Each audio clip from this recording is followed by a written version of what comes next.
અમદાવાદના માણેકચોકમાં ખાવાના શોખીનો સાવધાન. એએમસીના આરોગ્ય વિભાગના માણેકચોકમાં દરોડા. બોમ્બે ગુલાલવાડીના પિઝાની ગ્રેવીના લીધેલા સેમ્પલ સબસ્ટાન્ડર્ડ.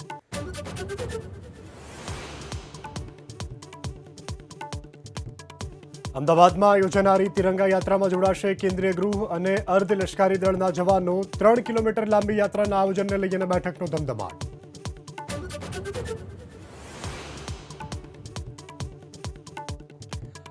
આગામી 5 દિવસ રાજ્યમાં વરસશે વરસાદ. રાજસ્થાન તરફથી મોન્સૂન ટ્રફ આવતા ઉત્તર અને મધ્ય ગુજરાતમાં ભારે વરસાદની શક્યતા.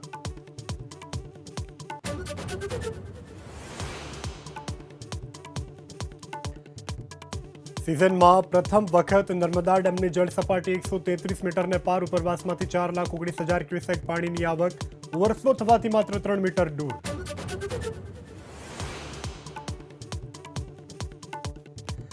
અમદાવાદમાં ઝડપાયો બાંગ્લાદેશી નાગરિક. 2 મહિના પહેલા સરહદ ક્રોસ કરી ભારતમાં પ્રવેશ્યો હતો યુવક. શંકાના આધારે પોલીસે બાંગ્લાદેશની નાગરિકની કરી ધરપકડ.